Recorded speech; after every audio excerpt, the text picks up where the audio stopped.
Yes, hi, beautiful people. Nonje kubaha ikaze kuri Bwana Was Show. It's your boy DT. Nisere ko mumeze neza aho muherereye hose mu bice bitandukanye. Nonje kubashimira bikuye ku mutima, ndabashimiye kabisa uburyo mukomeza kudusapotinga, uburyo mukomeza gukora share, uburyo mukomeza gukora like, uburyo mukomeza gukora comment. Nawe utarakora comment ngushishikariza kugira ngo ujye utubwira uko bimeze muri comment section. Biradushimisha cyane, biratwuba kandi bitera imbaraga zo gukomeza gukora ibindi biganiro. Uyu munsi rero ntatinze cyane mbafitiye iyindi nkuru nziza cyane, inkuru ishobora kugufasha. Guys, murabizi ubuzima tubamo ni struggle ikomeye cyane. Nawe nimba uri kuba mu buzima bukoroheye ni amahirwe wagize, ariko ntukibagirwe yuko hari abandi nabo bakomerejwe, hari abandi bari kubaho mu buzima butari bwiza.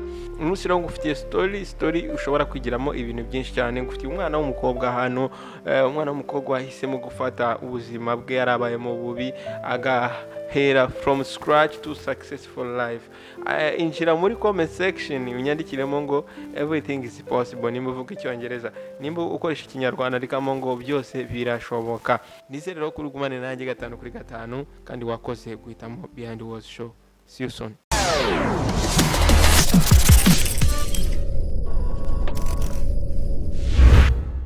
Story yacu rero katwitangirire muri aka gace bita Egbaland. Aka gace hakaba ari ahantu usanga cyane cyane abaturage baho ari abakozi ndetse batunzwe n'ibintu bijyanye n'ubuhinzi cyane cyane, ndetse abandi bakaba bakora ibintu bijyanye n'ubukorikori, ubudozi ndetse n'ibintu bitandukanye by'ubuhanzi. Aha rero hakaba hari umwana w'umukobwa ukiri muto witwaga Bisi. Uyu mwana rero akaba yari afite inzozi zo kuzavamo umudozi w'agatangaza, ariko wareba famiye yaturukamo, wareba ubuzima yakuriyemo, bikagaragara nkaho ari inzozi koko zidashobora kuba impamo. Uyu mwana yari yaravutse kuri famiye y'abahinzi. Uyu mwana w'umukobwa rero akaba yarahuye n'ibibazo kuva akiri umwana. Papa we yitwaga Sola, akaba nawe yari umuhinzi. Mama we nawe yitwaga Temi, nawe akaba yari umuhinzi nka papa we. Mama we ndetse na papa we barakundanaga cyane ndetse barafashanyaga, ariko ugasanga ibintu bijyanye no kwiteza imbere biragoye kuri bo kubera yuko nta mafaranga bari bafite ngo babashe kuba bakongera imisaruro yabo. Uyu mama we icyo yakoraga buri gihe yafataga ibyo bahinze, ibintu bijyanye n'imboga, akajya kubigurisha mu isoko. Buri gitondo wa mwana Bisi yarabyukaga akagenda agafasha mama we kugurisha ibiribwa mu isoko, ariko ubwo aho ngaho ari gucuruza agakunda kureba abandi bagore babaga bari hafi aho ngaho ye, uburyo bagenda bakreatinga, badoda imyambaro itandukanye, badoda modeli zitandukanye. Akabikunda cyane, akumva nawe muri we nashobora kugira ubushobozi, yifuza ko umunsi umwe byibuze yazakora modeli ye nawe akayishyira ku isoko. Ariko bitewe n'uburyo yarabayeho ndetse n'umuryango utari wifite, inzozi zasaga nkaho zidashoboka. Uyu mwana yahuraga n'ibibazo byinshi cyane aho yigaga. Abandi bana bagakunda kumuseka bavuga ngo agira akenda kamwe, n'umukene, nta nkweto agira. Ugasanga bamwitaje, ugasanga bamushyize mu kato.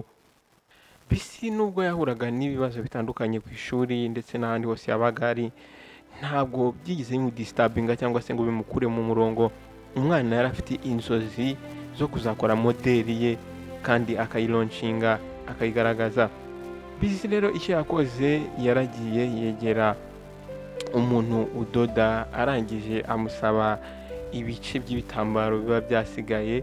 Arangije araza mu ibanga rikomeye, ajya mu rugo iwabo, atangira kujya abyegeranya, abifatanya, ashaka kureba nimba ashobora gukora ikintu runaka hakavamo ikintu kigaragara cy'umwenda cyangwa se modeli. Yakomeje rero kuvangavanga amabara, avangavanga ahuza utwo duce tw'udutambaro yabagakuye aho hantu. Buri gace uko yagahuzaga n'akandi yabaga afite meaning cyangwa se afite igisobanuro cy'ibyo ari gukora ndetse n'ayo mabara ari guhuza. Kwa gukora practice nyinshi cyane, avanga amabara, avanga udutambaro, uyu mwana noneho yatangiye gukura. Noneho wa mugawe utangira gukura, urazamuka, atangira gukora noneho birenze ibyo yakoraga mbere. Uyu mwana rero Bisi yaje kuva mu rugo, aragenda ajya mu isoko, ajya kureba umukecuru wadodaga. Uyu mukecuru akaba yari umukecuru muri bamwe bari bazwi yuko bazi kudoda cyane hano muri aka gace. uyu mukecuru akaba yitwaga Adebayo. Nuko wa mwana aramwegera n'ikinyabupfura cyinshi, arangije aramubwira ati mama wambabariye ukazanyigisha. Bisi yamusabye ariko atitira afite ubwoba.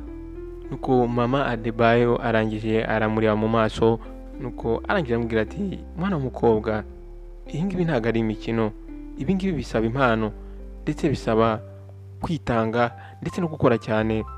Nuko wa mukecuru rero yaramwemereye amushyira muri atelier ye.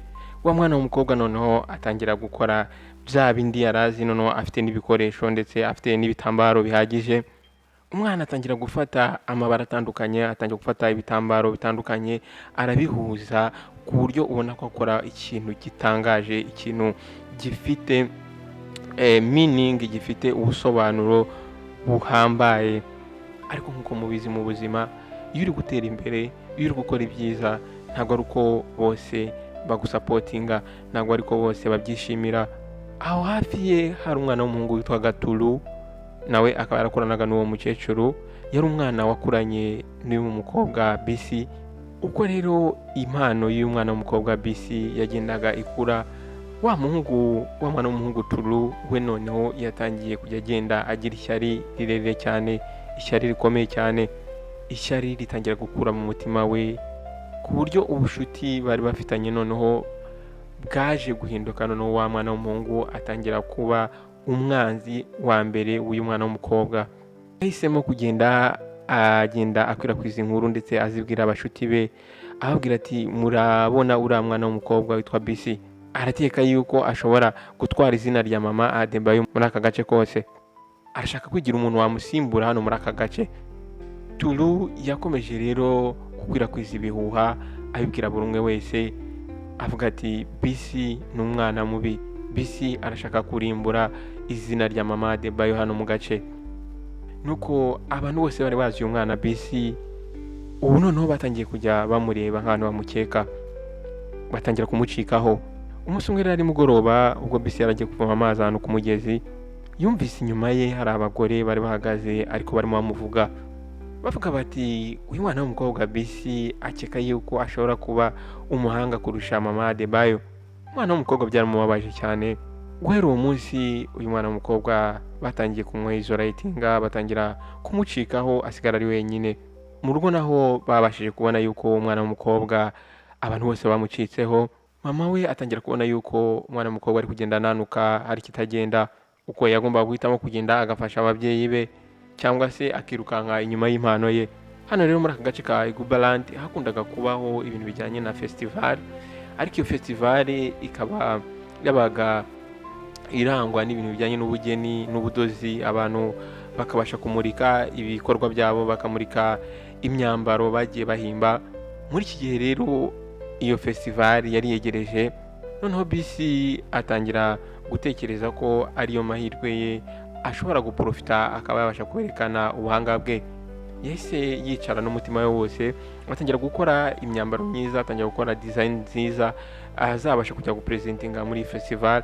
Yaragiye umwana w'umukobwa arabidoda, abikora neza, buri gihangano cyose ku buryo cyari gifite icyo gisobanuye mu muco wabo. Ariko ntabwo byaje kumuhira, kuko imyambaro yose yari yakoze, design zose yari yakoze zaje guhura n'icyorezo. Ijoro byabanjirije yuko festival iba, yaje kugenda agiye kureba ya myenda yari yadoze yose, asanga wa mwana w'umuhungu Tulu ishyari n'ubugome byamuganjije. None afata ya myenda yari yakoze ayimenaho amavuta arayangiza. Bisi yaragiye mu rugo aricara ararira cyane, arababara ndetse yumva arihebye. Akazi kose yari yakoze n'umwanya wose yari yataye, ibyo yari yakoze byose byari byangijwe. Ubwo amarira arimo ashoka ku matama ye, yaratekereje avuga ati ariko ibi bintu wabivamo. Ariko yahise yibuka yuko mama we yajyaga amwegera akamubwira ati mwana wanjye, nta mpamvu zo kugira ngo ubivemo. Mama yaramubwiraga ati mwana wanjye, ntukabure icyizere, umunsi w'inzozi zawe zizaba impamo. Ibyo byose rero uyu mwana w'umukobwa yarabyibutse. Akimara kubyibuka ahitamo yuko agiye gukora ibishoboka byose, akongera agafata akanya gato yarasigaranye akareba nimba ashobora gukoramo iyindi myambaro. yahise yicara rero afata ibisigarizwa cyangwa se ibikoresho yari yashigaje, arangije abiheraho noneho atangira kudoda iyindi myambaro. Umwana w'umukobwa yaragiye arabikora neza, buri kureri, buri bara, buri gitambaro yahuzaga n'ikindi, byose byabaga bifite icyo bisobanuye mu muco wabo. Umunsi rero wa festival waje kugera, umwana w'umukobwa yari excited, yishimiye uburyo agiye guparticipatinga muri festival, agiye kwerekana impano ye. Nuko bisi arangije aragenda ku kameza ke atangira gutegura ibikorwa bye. Umutima we warateraga cyane, ariko abaturage bakibona ibikorwa bye bahise babikunda, baba excited, baraza baramuzenguruka, baravuga ati ntago bishoboka, ntago dushobora kwizera ko ibi bikorwa ari wowe wabikoze.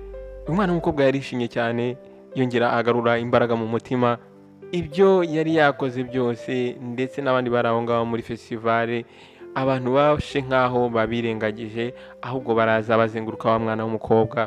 Umwana yafataga amabara atandukanye meza, yarangiza akayamikisinga, yarangiza akayavanga, kandi buri bara ryabaga rifite icyo risobanuye mu muco wabo.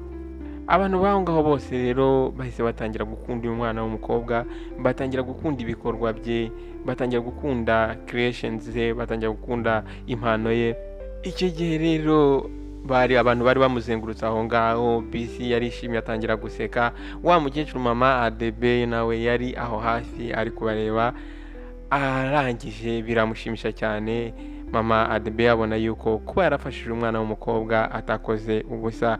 Byaramushimishije cyane kubona umwana w'umukobwa yabashije gufasha, yabashije kwigisha, abashije kuba successful. Yaraje aramwegera, noneho aramwishimira cyane, arangije aramubwira ati mukobwa wanjye, felicitation, wakoze neza cyane, wakonze akazi gakomeye cyane, ubashije guhesha agaciro umuryango wawe ndetse n'aka gace kose.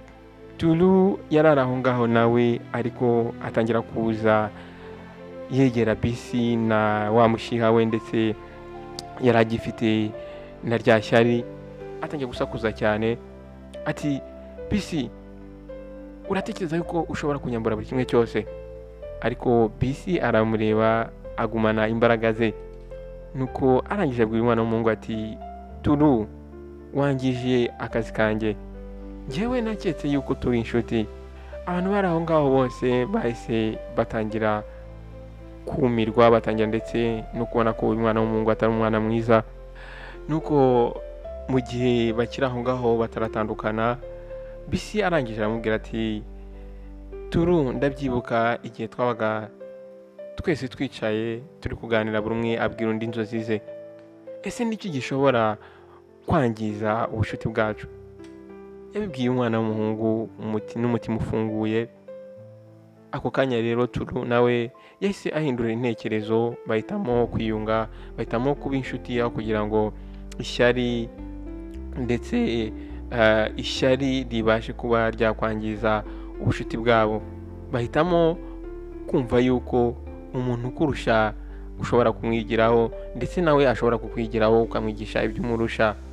Tulu yaje kubona yuko yakoze amakosa, arangije ahobera uyu mwana w'umukobwa bisi.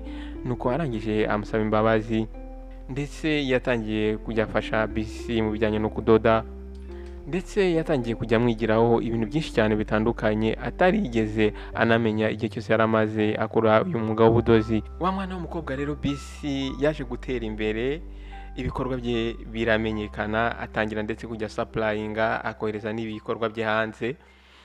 Ndetse nyuma y'ibyo byose yahise afungura ishuri, atangira kujya yigisha abana b'abakobwa, akabigisha mu bijyanye no kudoda. Bisi ku nzozi ze yaharaniye kugira ngo zibe impamo, yabashije no gufasha ku minote y'aho yabaga, abana bakiri bato bakibyiruka bose bamugiriyeho umugisha. Nuko imyaka yaragiye irisunika, noneho bisi atangira noneho gufungura shop ye nini cyane. Bisi yabaga ari muri shop ye yarasekaga, yabaga yishimye cyane, kuko iyo yayirebaga abonaga ibintu yaharaniye kuva kera, inzozi yari afite kuva akiri umwana zari zarabaye impamo. Iyi story y'umwana w'umukobwa bisi yabaye nk'ikitegererezo hano muri aka gace ka Egbaland. Uyu mwana w'umukobwa bisi yinsipayarinze benshi cyane muri aka gace, yabashije kwereka abana b'abakobwa ndetse n'abagore yuko byose bishoboka iyo wizeye kandi ugakora. Nawe rero nimba ufite inzozi zawe, ukaba ufite ikintu gihora kigaruka mu mutima wawe, ukaba wifuza ko inzozi zawe zazaba impamo, ntabwo ugomba gucika intege. Ibyo wahura nabyo byose, imbogamizi wahura nazo, distractions ushobora guhura nazo, ntuzagivinga up. Ntabwo ugomba gusubira inyuma, ugomba kwihambira ugakora ibishoboka byose, ukagumana focus. Ndabizi neza ko one day inzozi zawe impamo. Nothing is impossible. Nta kintu kidashoboka. Nyandikira muri comment section ngo nta kintu kidashoboka. Wakoze rero kubana nanjye kuko utangiye kugera ku iherezo. Nizere ko inkuru hari ikintu yagufashije. Nimba hari ikintu yagufashije ubimbwire muri comment section, kandi ndagushimira guhitamo Behind Words Show. Nawe utaha.